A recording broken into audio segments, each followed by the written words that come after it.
నమస్కారం. వార్తా విశ్లేషణ కార్యక్రమం లైవ్ షోకి స్వాగతం. ముందుగా ఈరోజు విశ్లేషణ. సాక్షి ఆంధ్రప్రదేశ్ మీ భూమికి భద్రత అంటూ హిందూపూర్ ఎన్నికల ప్రచార సభలో ముఖ్యమంత్రి జగన్ చేసిన ప్రసంగాన్ని ప్రముఖంగా ఇచ్చారు. మోడీ సభలో నోరెత్తగలవా? ముస్లిం రిజర్వేషన్లపై చంద్రబాబుకు ముఖ్యమంత్రి వైఎస్ జగన్ సవాల్.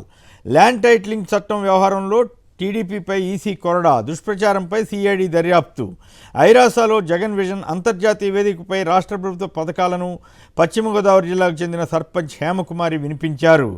కాగా చంద్రబాబు భూ కబ్జాలు అక్రమాలు బయటపడతాయనే ల్యాండ్ టైటిలింగ్ యాక్ట్ని వ్యతిరేకిస్తున్నారు, అబద్ధ ప్రచారం చేస్తున్నారని సజ్జల రామకృష్ణారెడ్డి అన్నారు. సాక్షి తెలంగాణ. జైళ్లకు భయపడను, ప్రాణాలైనా బలిపెడతానని కేసీఆర్ మంచిర్యాల రోడ్ షోలో అన్నారు. కాంగ్రెస్ బీఆర్ఎస్ పోటీ రెండో స్థానం కోసమే. తెలంగాణలో బీజేపీకి సానుకూల వాతావరణం ఉందని బీజేపీ రాష్ట్ర అధ్యక్షుడు కిషన్ రెడ్డి సాక్షికి ఇచ్చిన ఇంటర్వ్యూలో అన్నారు. చంద్రబాబు పచ్చి మోసగాడు, రాజకీయ లబ్ధి కోసం యూటర్న్ తీసుకోవడంలో సిద్ధహస్తుడని ఎంఐఎం అధినేత అసదుద్దీన్ ఓవైసీ వ్యాఖ్యానించారు.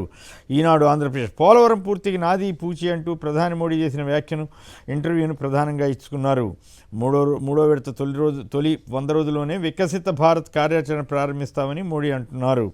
ఈనాడు తెలంగాణ. దేశానికి హైదరాబాద్ గ్రోత్ సెంటర్ అని నగరాన్ని అన్ని వైపులా స్పీడ్ కారిడార్లతో అనుసంధానిస్తామని ప్రధాని మోడీ తెలంగాణ ఎన్నికల నేపథ్యంలో చెప్పారు. ఈ నెల 9లోగా సంపూర్ణంగా రైతు భరోసా డబ్బులు వేస్తామని తెలంగాణ సీఎం రేవంత్ రెడ్డి అన్నారు. కాంగ్రెస్ వాళ్ళు ఏమీ చేయరు, అడ్డగోలు హామీలు తప్ప వాటిని అమలు చేయరని కేసీఆర్ అన్నారు. నమస్తే తెలంగాణ. జిల్లాల రద్దుపై యుద్ధం చేద్దాం. మంచిర్యాల రోడ్ షోలో కేసీఆర్ పిలుపు. రైతుకు రేవంత్ మరో వాయిదా. కేసీఆర్కు జడిసి రైతు బంధుపై ప్రకటన చేశారంటూ స్టోరీ ఇచ్చారు.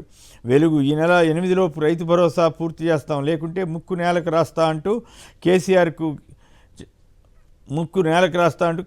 రేవంత్ రెడ్డి సవాల్ విసిరారు.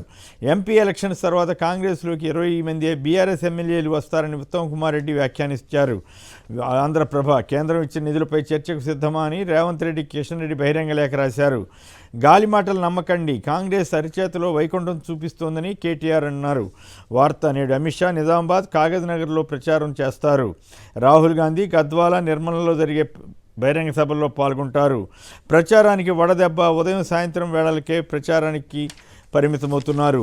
Times of India. జమ్మూ కాశ్మీర్లో ఇండియన్ ఎయిర్ ఫోర్స్ కాన్వాయ్పై దాడి జరిగింది. ఈ ఘటనలో ఒకరు మరణించగా మరో 4 గాయపడ్డారు. గోద్రా ఘటనలో నిందితులను కాపాడేందుకు లాలూ ప్రసాద్ యాదవ్ ప్రయత్నించారని ప్రధాని మోడీ ఆరోపించారు. హిందూ. జమ్మూ కాశ్మీర్లో పోలింగ్ శాతం పెంచేందుకు ఎన్నికల సంఘం వివిధ కార్యక్రమాలు చేపట్టింది. ఉల్లి ఎగుమతులపై నిషేధాన్ని కేంద్రం ఎత్తివేసింది, కానీ కొన్ని షరతులు విధించింది. రేపటి నుంచి తెలంగాణలో కొన్ని ప్రాంతాల్లో వర్షాలు పడవచ్చు. డక్కన్ క్రానికల్. మే 8లోగా రైతు భరోసా, ఆసరా పథకాలకు సంబంధించి చెల్లింపులు చేస్తామని తెలంగాణ ముఖ్యమంత్రి రేవంత్ రెడ్డి చెప్పారు. Indian express. Khalistani terrorist Nijjar హత్య కుట్ర చేశారనే అభియోగాలతో 3 భారతీయులను అరెస్ట్ చేశారు. దీనిపై కేంద్ర మంత్రి జయశంకర్ స్పందించారు. కర్ణాటక మాజీ మంత్రి రేవణ్ అరెస్టుకు సంబంధించిన వార్తను కూడా ప్రముఖంగా ఇచ్చారు. ఇవి ప్రధానంగా పత్రికలో వచ్చిన వార్తా విశేషాలు, వాటికి సంబంధించిన విశ్లేషణ.